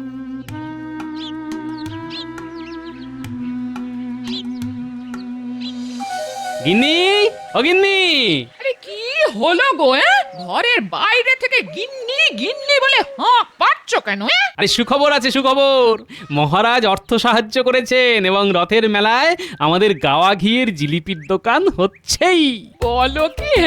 না না না না, তোমার স্বপ্ন সত্যি হচ্ছে গো। বলেছিলাম না মহারাজ দেবেন। নিজের বুদ্ধিতে না কুলোলে মাঝে মাঝে আমার থেকে বুদ্ধি নিও। আমি কিছু কম যাই না। সে আর আমার থেকে কে বেশি ভালো জানে গিন্নি? আরে আরে আরে, কিরে সব ভিড় করলি কেন? তোদের লেখাপড়া নেই? এখন তো রথের সময়, পণ্ডিত মশাই তাই পাঠশালা ছুটি দিয়েছেন। এই দেখো, ওরা সবাই ভিড় করেছে গাওয়া ঘিয়ের জিলিপির গন্ধে। দাদু কি জিলিপি এনেছো? জিলিপি এখন কি সেরা নোলা হয়েছে বলো? তাহলে দাদু যে বললো জিলিপির গন্ধ। আরে হ্যাঁ হ্যাঁ, জিলিপির গন্ধ আসবে রথের মেলায়। বুঝলি তোরা, আমাদের দোকান হচ্ছে রথের মেলায়। উমা, দাদুর জিলিপির দোকান? হ্যাঁ। কি মজা, কি মজা! আমরা সবাই জিলিপি খাবো, আর আমি রোজ অনেকগুলো করে খাবো। মনে হচ্ছে তোমার দোকানের সব জিলিপি এরাই খেয়ে নেবে গো। তারপর পেটের ব্যথায় আমার কাছে এলে প্রত্যেকটাকে ঠ্যাঙাবো। হ্যাঁ, তো পাঁচও না গিললে তোদের শান্তি হবে না। বেশ বুঝতে পারছি।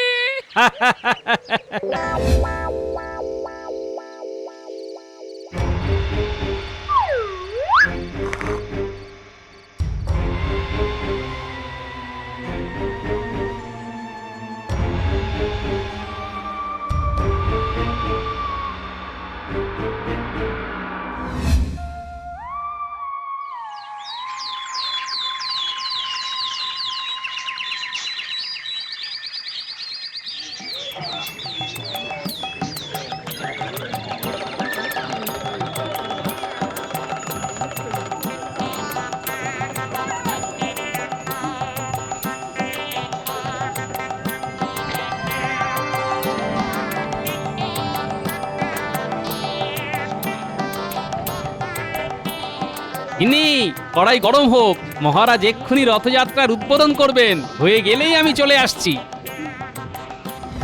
কি গোপাল, তোমার সব প্রস্তুত? হ্যাঁ মহারাজ।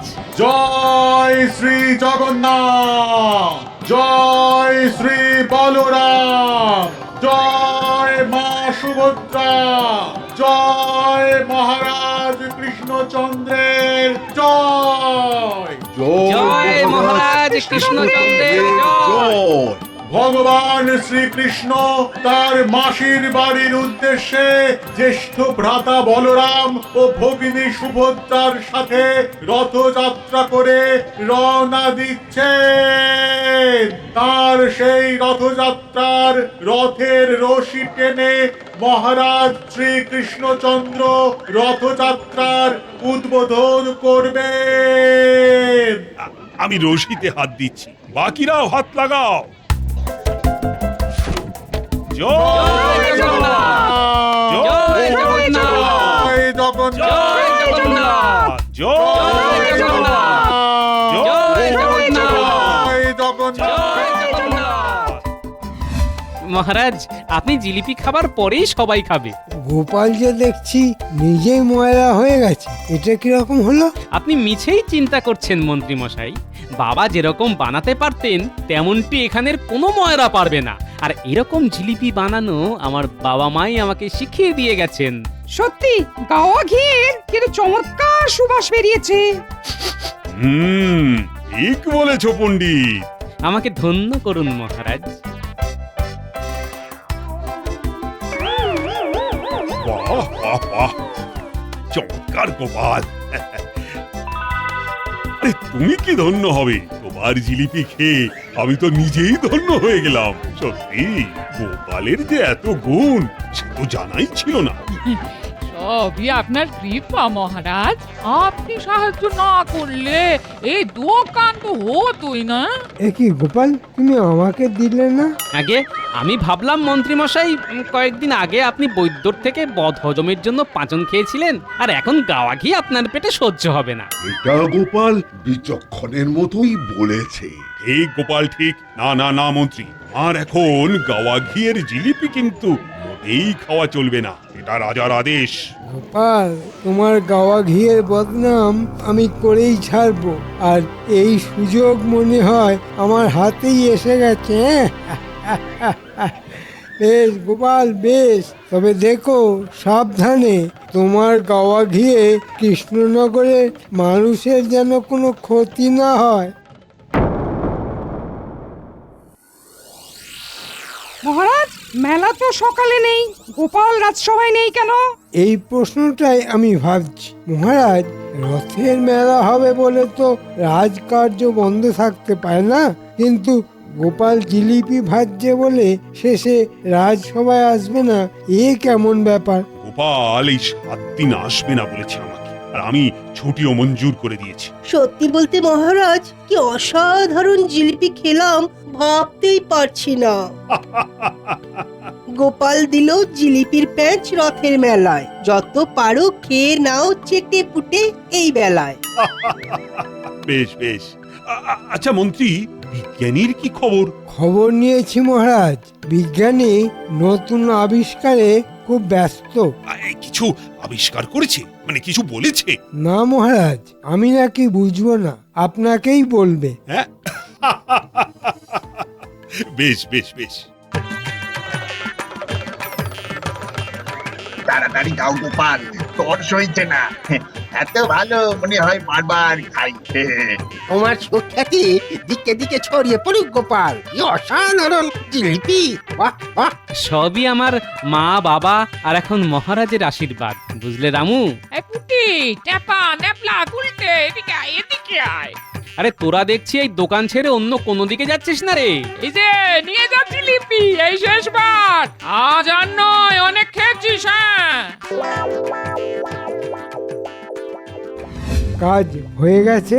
একদম নিখুঁত ভাবে হয়ে গেছে। বেশ, একটা কাজ হলো, এবার আর একটা কাজ বাকি আছে। কাজ পুরো হলে আমাদের কথাটা যেন মাথায় থাকে মন্ত্রী মশাই। বেশি কথা বলবি না, তোদের মোহর না দিয়ে কবে কোন কাজ করিয়েছি বলতে পারিস, কিন্তু যে কাজ সেটা ঠিক করে কর, যা পাবার সব পেয়ে যাবি।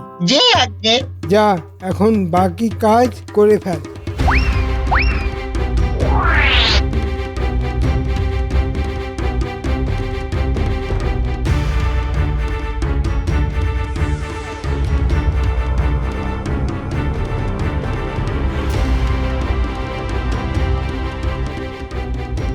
কি কেমন খাচ্ছ সবাই গাওয়া ঘির জিলিপি? আমার ভীষণ গা চুল করছে, বাপরে বাপ! আরে ওরে বাবা রে, আমার গাও খুব জ্বালা জ্বালা করছে রে। উফ, কি ভয়ঙ্কর চুল করছে! ওরে বাবা রে! মানে কি জ্বালা করছে না চুলকাচ্ছে? এই গোপাল, তুমি জিলিপিতে কি মিশিয়েছো? সে কি গো, জিলিপি তো জিলিপি, গাওয়া ঘি দিয়ে বানিয়েছি, যেমন ভাবে জিলিপি হয়। এই যে বাবা যে বাপ! ইনি গতিক ভালো বুঝছি না, তুমি পিছন দিক দিয়ে চলে যাও রানীমার কাছে, আমি আসছি।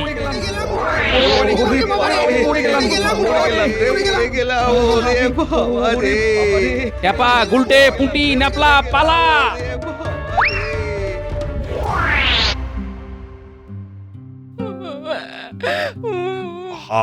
তুমি বিচলিত হয়ে থেকো না, আর কান্নাকাটি মোটেই আমার পছন্দ নয়। মন শক্ত করো, আমি জানি গোপাল নিরাপদেই আছে। কিন্তু কিন্তু ও তো বাড়ি আসেনি, কোথায় গেল?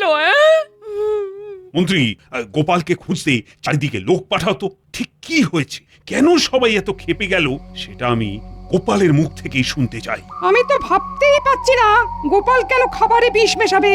না মহারাজ না, গোপাল কোনো বিষ মেশায়নি মহারাজ, কোনো বিষ মেশায়নি। সে তো না হয় বুঝলাম, কিন্তু এত লোকে একসাথে গা ভর্তি চুলকানি হলো, খাবারে নিশ্চয়ই কিছু ছিল। মহারাজ, অদ্ভুত ব্যাপার, আরো অনেকের খাবারের দোকান ছিল, শুধু গোপালের বানানো জিলিপি খেয়েই এমনটা হলো। হা, সে পরে ভাবা যাবে। প্রহরী, মহারাজ, তুমি আজকে গোপালের বাড়ি পাহারা দেবে সারা রাত। আর যদি গোপাল ফেরে তাহলে কিন্তু অবশ্যই আমাকে খবর পাঠাবে। যথা আজ্ঞা মহারাজ। এটা কি হলো?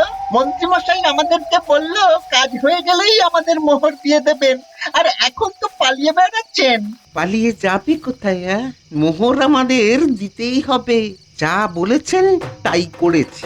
বিজ্ঞানীর যন্ত্র ঘর থেকে শিশি চুরি করেছি, আর ওই শিশিতে যা ছিল সব ওই গোপালের গাওয়া ঘিয়ের মধ্যে ফেলে দিয়েছি। খবর পেয়েছি যে ওই গাওয়া ঘিয়ের জিলিপি খেয়ে লোকজনের গা মাথা সব চুলকোচ্ছে।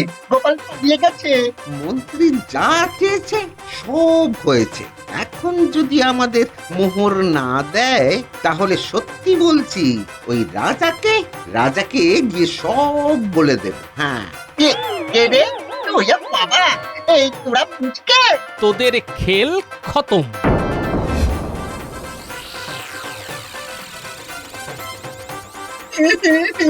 আমাদের ছেড়ে দিন। কি কাণ্ড! আমার আবিষ্কারের কথা শুনে এই চোর দুটো চুরি করলো, আর ওই ওষুধ পুরো গোপালের গাওয়া ঘিতে ঢেলে দিল। হ্যাঁ, আমরা কিছু জানি না মহারাজ। আমাদের তো মন্ত্রী মশাই যা করতে বলেছেন আমরা তাই করেছি। না না, ওরা মিথ্যে বলছে। ও, তা মন্ত্রী মশাই আমরা মিথ্যে কেন বলবো? আপনার তো আমাদের মোহর দেবার কথা ছিল। মহারাজ, আমাকে যেতে হবে। আমার বদহজম আবার নতুন করে হচ্ছে, শরীর ঠিক জুতের নেই। আরো বদহজম তোমার হবে। সবুর করো। কোথায় যাবে মন্ত্রী? তোমার জন্য তো বড় শাস্তি অপেক্ষা করছে। ছি ছি ছি ছি ছি। শুধু গোপালকে হিংসে করে তুমি এই কাজ করলে। গোপাল, আজ্ঞে মহারাজ। তোমার দোকান আবার হবে, আর আমি যা সাহায্য করেছি তার তোমাকে ফেরতও দিতে হবে না। সবই আপনার কৃপা মহারাজ। তোমার আরো একটা কাজ আছে গোপাল। ওই মানে গাওয়া ঘিয়ের জিলিপির কিছু কি অবশিষ্ট আছে? আমার সঙ্গেই আছে মহারাজ। এই ন্যাপলা, খাও মন্ত্রী, খাও। মহারাজ, আমাকে মাফ করে দিন, আমাকে মাফ করে দিন। মন্ত্রী, যা বলছি সেটা করো। মহারাজ, এ তো একদম বাসি জিলিপি। ওরে বাবা রে,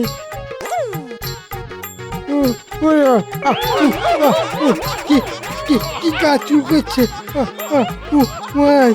ওরে বাবা রে, ওরে বাবা রে, ওরে বাবা রে, কি কাচুর করছে রে বাবা। উরে বাবা রে,